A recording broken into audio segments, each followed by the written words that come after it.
Hey there, everybody. Chief Meteorologist Tim Buckley with you here. We're talking all about your Piedmont weather, which yesterday at this time was dicey to say the least. Right now, not bad at all. Things have improved quite a bit, but again, it's been a wacky 24 hours with thunderstorms kind of rolling through time by time, and right now, well, it's getting better. Let's get right to it. Looking at the radar over the last 24 hours around the area, showers and storms really start to hit us yesterday evening. You probably remember the exact time that you started to see those gusty winds if you were dealing with it. That was right there, between about 6, 7, and 8 o'clock yesterday. And you can see here how bad it was across a big chunk of the area. They started in Forsyth County, then rolled into Guilford, Rockingham, Caswell, and Alamance counties as well.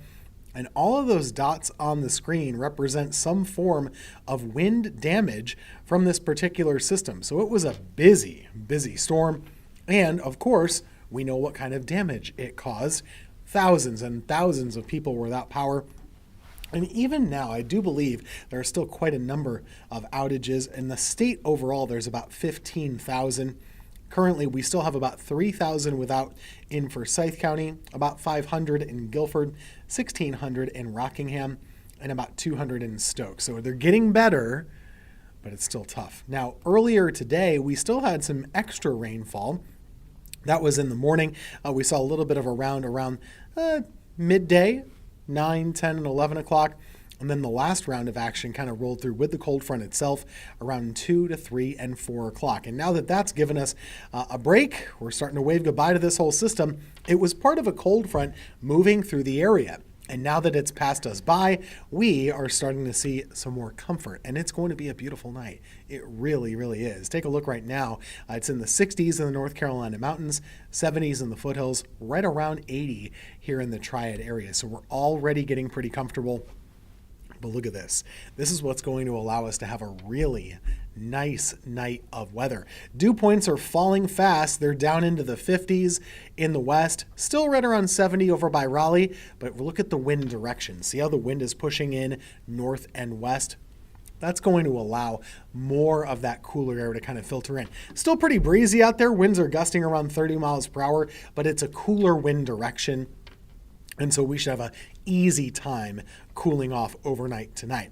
Temperatures get down to this. This is tomorrow morning. Real deal 50s. For many of us, that's a possibility. If you don't get down that cool, you will be right around 60. So either way, it's going to be a really nice morning and a really nice day of weather for your Wednesday with low 60s to start and low 80s to finish. I hope you enjoy that for your Wednesday. In the planner, we're going ahead toward drier weather. Over the next couple of days, we'll see that comfort factor pretty high for tomorrow, but by the end of the week, we're going to start to change things back around. It's June. It should come as no surprise, but heat will be building in the middle of the country, and it'll start to head our way. So by Friday, that's when we'll really get back into the heat and the humidity, and what that'll do is a couple things. Obviously, it'll make it hot and humid, but it'll also make it more possible for some showers and storms to start to form again. I would expect by the weekend and into early next week, we could get into a little bit of a problem. Sometimes what we'll have when we have these heat waves start to set up, and it looks like we will, you can have this dome of heat that kind of builds, and where we are on this side of the ridge, I'm doing a bad job of coloring this in, but basically that northwest flow, as we call it, sometimes what you can have happen is you get these bad storms that form on the top of it up here by, let's say, the Midwest, and then they dive southward and they can cause all kinds of wind damage and problems. So I'm not saying that's going to happen, but just having covered these types of weather patterns before over many years, I wouldn't be shocked if by the end of the week and into early next week, we have a couple more severe weather chances that start to pop up. So let's be watching that carefully together over the next week. It does look long lasting. So through the middle of next week, we're probably going to be dealing with the heat and the humidity and the storms as we get to that time frame, but not yet. We'll just be looking at comfortable weather tomorrow and then getting hotter through the weekend in the near term. And any rain chances, they should be holding off until about Friday, Saturday, and Sunday, I would say. So taking a look here, this will be Friday afternoon. Some pop-up storms are possible. Looking ahead to Saturday and Sunday, chances of pop-up storms, but no guarantees. And again, we'll just be watching this day by day, kind of flare-ups each afternoon to see where they are and what they're doing for our area. But it will be one of those patterns where I think we'll have to be a little bit on the lookout each day. So it's hard if you have outdoor plans. I sympathize. It's difficult to know exactly where those storms are going to pop up, but there will be some storms, and you should be kind of on the lookout for that. So bottom line, over the next several days, we've got that cool air for now. It's a temporary cool down. We've got the summer heat pushing back in through the end of the week, and then daily pop-up storms could be heavy, could be breezy, maybe a little problematic by the weekend and into early next week. So that's where we're headed. Hopefully you soak up the comfort in the next couple of days. I know I'll be trying to do that myself. Let's take a look at where we're headed. Here's your planner here in the 7-day forecast.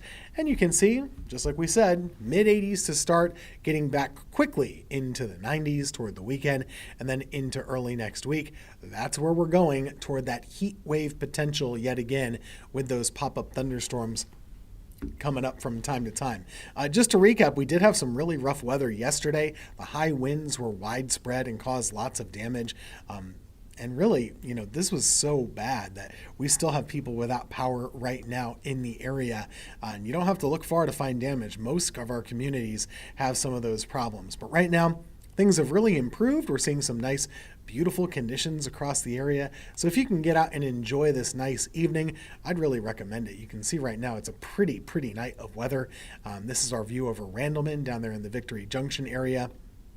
And another nice thing that I was encouraged by is over the last couple of days, we have had some pretty decent rainfall, which kind of coated a large number of our counties. And the rain totals, yeah, they vary, but pretty much all of us at least got some decent rainfall. And in Greensboro, for example, over the last 6 days, 4 of those days have had a 1/4 inch of rain or more. So that's some consistency that we haven't had for really quite a long time, and happy to see that. Here's your 7-day forecast. We'll be back in just about 2 minutes with more, joined with Brad Panovich from Charlotte.